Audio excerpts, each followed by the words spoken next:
Hello friends, ओम श्री गणेशाय नमः। जय श्री कृष्ण। आप सभी का स्वागत है आपके अपने यूट्यूब चैनल पर।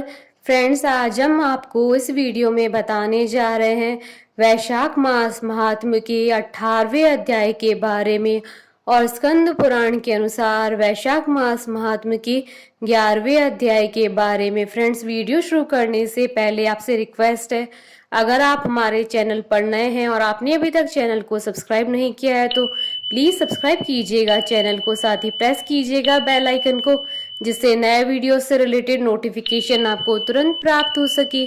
और वीडियो पसंद आने पर वीडियो को लाइक और शेयर जरूर कीजिएगा ताकि सभी भक्तों को इस वीडियो का लाभ प्राप्त हो सके।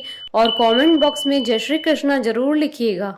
वैशाख मास महात्म सब विघ्नों का नाश करने वाले तथा सारी सृष्टि का पालन करने वाले श्री गणेश जी तथा ज्ञान की दाता देवी श्री सरस्वती जी तथा सब पुराणों के कर्ता श्री व्यास जी तथा श्री गुरुदेव जी के चरण कमलों में नमस्कार करके भगवान की श्रद्धा और भक्ति रस में डूबे हुए वैशाख मास महात्म की कथा कहती हूँ। वैशाख मास महात्म आरंभ। धर्म वर्ण की कथा, कली की अवस्था का वर्णन, धर्म वर्ण और पितरों का संवाद एवं वैशाख की अमावस्या की श्रेष्ठता। मिथिलापति ने पूछा, ब्राह्मण, इस वैशाख मास में कौन कौन सी तिथियां पुण्यदायिनी हैं? श्रुतदेव जी बोले, सूर्य के मेष राशि पर स्थित होने पर वैशाख मास में 30 तिथियां पुण्यदायिनी मानी गई हैं। एकादशी में किया हुआ पुण्य कोटि गुना होता है।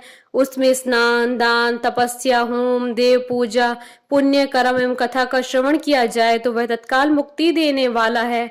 जो रोग आदि से ग्रस्त और दरिद्रता से पीड़ित हो वह मनुष्य इस पुण्यमयी कथा को सुनकर कृतकृत्य होता है। वैशाख मास मन से सेवन करने योग्य है क्योंकि वह समय उत्तम गुणों से युक्त है। दरिद्र, पंगु, अंधा, नपुंसक, विधवा, साधारण स्त्री, पुरुष, बालक, युवा, वृद्ध तथा रोग से पीड़ित मनुष्य ही क्यों न हो, वैशाख मास का धर्म सबके लिए अत्यंत सुख साध्य है।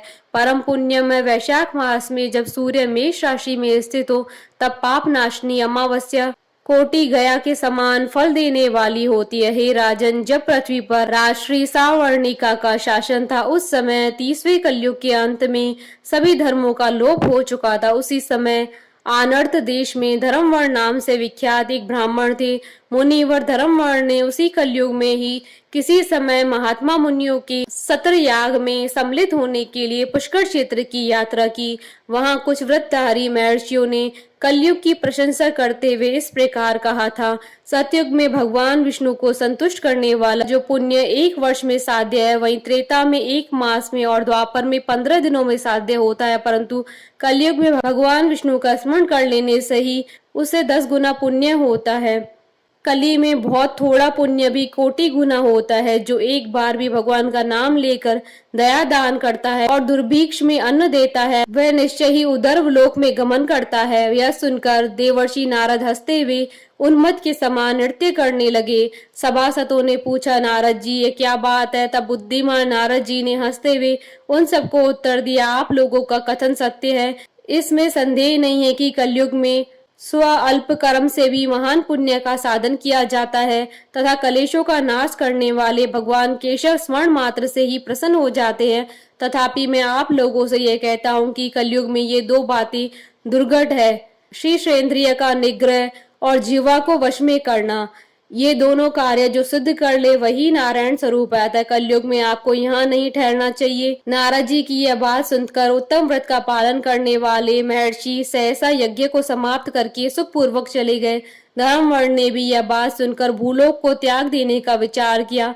उन्होंने ब्रह्मचर्य व्रत धारण करके दंड और कमंडल हाथ में लिया और जटावल्कधारी होकर वे कलयुग के अनाचारी पुरुषों को देखने के लिए घर छोड़कर चल दिए। उनके मन में बड़ा विस्मय हो रहा था। उन्होंने देखा प्राय मनुष्य पापाचार में प्रवृत्त हो बड़े भयंकर दुष्ट हो गए हैं। ब्राह्मण पाखंडी हो चले हैं, शूद्र संन्यास धारण करते हैं, पत्नी अपने पति से द्वेष रखती है, शिष्य गुरु से वैर रखता है, सेवक स्वामी के और पुत्र पिता के घात में लगा हुआ है। ब्राह्मण शूद्रवत और गौएं बकरियों के समान हो गई हैं। वेदों में गाथा की ही प्रधानता रह गई है। शुभ कर्म साधारण लौकिक कृत्यों के ही समान रह गए।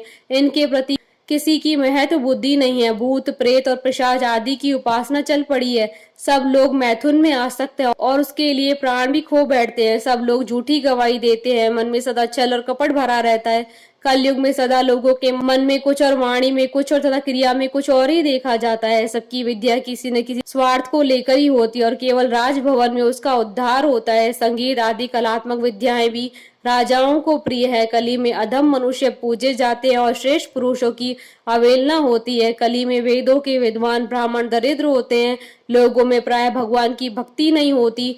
पुण्य क्षेत्र में पाखंड अधिक बढ़ जाता है। शूद्र लोग जटाधारी तपस्वी बनकर धर्म की व्याख्या करते हैं। सभी मनुष्य अल्प आयु दयाहीन और शठ होते हैं। कली में प्राय सभी धर्म के व्याख्याता बन जाते हैं और दूसरों से कुछ लेने में ही उत्सव मानते हैं। अपनी पूजा कराना चाहते हैं और व्यर्थ ही दूसरों की निंदा करते हैं। अपने घर आने पर सभी अपने स्वामी के दोषों की चर्चा में तत्पर रहते हैं। कली में लोग साधुओं को नहीं जानते, पापियों को ही बहुत आदर देते हैं।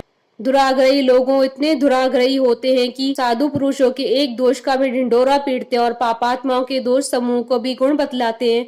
कली में गुणहीन मनुष्य दूसरे के गुण न देखकर उसके दोष ही ग्रहण करते हैं। जैसे पानी में रहने वाली जोंक प्राणियों के रक्त पीती है, जल नहीं पीती, उसी प्रकार झोंक के धर्म से संयुक्त मनुष्य दूसरे का रक्त चूसते हैं। औषधीय शक्तिहीन होती है। ऋतुओं में उलट फेर हो जाता है। सब राष्ट्र में अकाल पड़ता है। कन्या योग्य समय में संतानोत्पत्ति नहीं करती है। लोग नट और नर्तकों की विद्याओं से विशेष प्रेम करते हैं। जो वेद वेदांत की विद्याओं में तत्पर और अधिक गुणवान है, उन्हें अज्ञानी मनुष्य सेवक की दृष्टि से देखते हैं। वे सबके सब भ्रष्ट होते हैं। कली में प्राय लोग श्राद्ध कर्म का त्याग करते हैं, वैदिक कर्मों को छोड़ पड़ते हैं। प्राय जिह्वा पर भगवान विष्णु के नाम कभी नहीं आते हैं।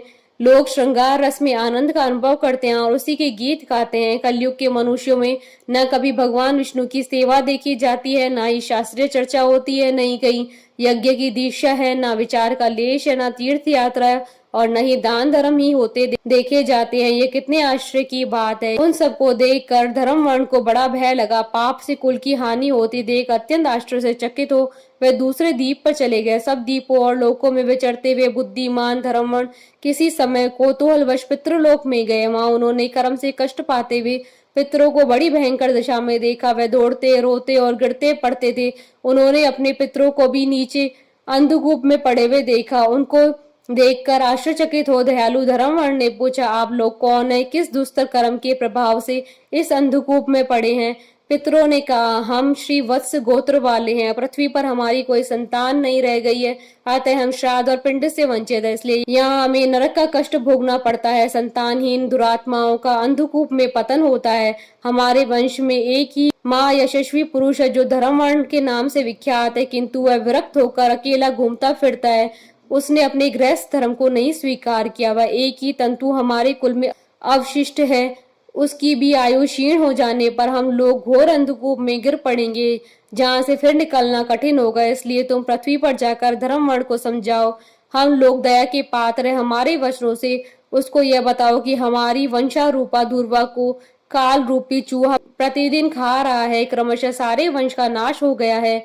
एक तुम ही बचे हो। जब तुम भी मर जाओगे तब संतान परंपरा न होने के कारण तुम्हें भी अंधकूप में गिरना पड़ेगा। इसलिए गृहस्थ धर्म को स्वीकार करके संतान की वृद्धि करो। इससे हमारी और तुम्हारी दोनों की ऊर्ध्व गति होगी। यदि एक भी पुत्र वैशाख माघ अथवा कार्तिक मास में हमारे उद्देश्य से स्नान श्राद्ध और दान करेगा तो उससे हम लोगों की ऊर्ध्व गति होगी और नरक से उद्धार हो जाएगा। यदि एक पुत्र भी भगवान विष्णु का भक्त हो जाए, एक भी एकादशी का व्रत रखने लगे, अथवा यदि एक भी भगवान विष्णु की पाप नाशक कथा का श्रवण करे तो उसकी 100 भावी पीढ़ियों का उद्धार होता है। ये पीढ़ियां पाप से आवृत होने पर भी नरक का दर्शन नहीं करती। दया और धर्म से रहित उन बहुत से पुत्रों के जन्म से क्या लाभ है जो कुल में उत्पन्न होकर सर्वव्यापी भगवान नारायण की पूजा नहीं करते। इस प्रकार प्रिय वचनों द्वारा धर्म वर्ण को समझाकर तुम उसे विरक्तिपूर्ण ब्रह्मचर्य आश्रम से गृहस्थ आश्रम में प्रवेश करने की सलाह दो। पितरों की यह बात सुनकर धर्म वर्ण अत्यंत विस्मित हुआ और हाथ जोड़कर बोला, मैं ही धर्म वर्ण नाम से विख्यात आपके वंश का दुराग्रही बालक हूँ। यज्ञ में महात्मा नारद जी का यह वचन सुनकर कि कलयुग में प्राय कोई भी रसने इंद्रिय और शिशेंद्रिय को दृढ़ता पूर्वक संयम में नहीं रखता। मैं दुर्जनों की संगति से भयभीत तो अब तक दूसरे दूसरे द्वीपों में घूमता रहा। इस कलयुग के तीनों चरण बीत गए, अंतिम चरण में भी 3.5 भाग व्यतीत हो चुके हैं। मेरा जन्म व्यर्थ बीता है, क्योंकि जिस कुल में मैंने जन्म लिया उसमें माता पिता की ऋण को भी मैंने नहीं चुकाया। पृथ्वी के भारभूत उस शत्रुतुल्य पुत्र के उत्पन्न होने से क्या लाभ है, जो पैदा होकर भगवान विष्णु और देवताओं तथा पितरों की पूजा न करे। मैं आप लोगों की आज्ञा का पालन करूंगा। बताइए, पृथ्वी पर किस प्रकार मुझे कलयुग से और संसार से भी बाधा नहीं प्राप्त होगी। धर्मवर्ण की बात सुनकर पितरों के मन को कुछ आश्वासन मिला। वे बोले, बेटा तुम गृहस्थ आश्रम स्वीकार करके संतानोत्पत्ति के द्वारा हमारा उद्धार करो। जो भगवान विष्णु की कथा में अनुरक्त होते हैं, निरंतर श्री हरि का स्मरण करते हैं और सदाचार के पालन में तत्पर रहते हैं, उन्हें कलयुग बाधा नहीं पहुंचाता। मानव जिसके घर में शालिग्राम शिला अथवा महाभारत की पुस्तक हो, उसे भी कलयुग बाधा नहीं दे सकता। जो वैशाख मास के धर्मों का पालन करता है, माघ में स्नान में तत्पर होता है और कार्तिक में दीप देता है, उसे भी कली की बाधा प्राप्त नहीं होती। जो प्रतिदिन महात्मा भगवान विष्णु की पाप नाशक एवं मोक्ष दायिनी दिव्य कथा सुनाता है, जिसके घर में बलि वैष्णव देव होता है, शुभ कारणी तुलसी स्थित होती है तथा जिसके आंगन में उत्तम गौ रहती है, उसे भी कलयुग बाधा नहीं देता है। अतः इस पापात्मक युग में भी तुम्हें कोई भय नहीं है। बेटा शीघ्र पृथ्वी पर जाओ। इस समय वैशाख मास चल रहा है, यह सबका उपकार करने वाला मास है। सूर्य के मेष राशि में स्थित होने पर 30 तिथियां पुण्यदायिनी मानी जाती है। एक एक तिथि में किया हुआ पुण्य कोटि कोटि गुना अधिक होता है। उनमें से भी जो वैशाख मास की अमावस्या तिथि है, वह मनुष्य को मोक्ष देने वाली है, देवताओं और पितरों को बहुत प्रिय है, शीघ्र ही मोक्ष की प्राप्ति कराने वाली है। जो उस दिन पितरों के उद्देश्य से श्राद्ध करते हैं और जल से भरा हुआ घड़ा और पिंड देते हैं, उन्हें अक्षय फल की प्राप्ति होती है। अतः महामते, तुम शीघ्र जाओ और जब अमावस्या हो तब कुंभ सहित श्राद्ध एवं पिंड दान करो। सबका उपकार करने के लिए गृहस्थ धर्म का आश्रय लो, धर्म अर्थ और काम से संतुष्ट हो, उत्तम संतान पाकर फिर मुनि व्रति से रहते हुए सुख पूर्वक दीप दीपांतरों में विचरण करो।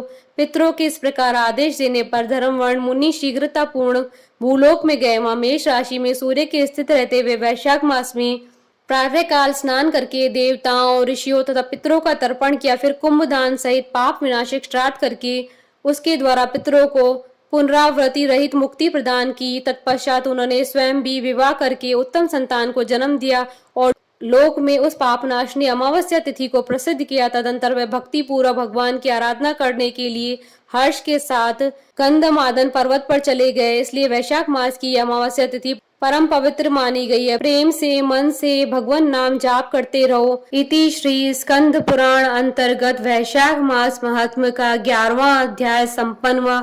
बोलिए भगवान विष्णु की जय, सनातन धर्म की जय।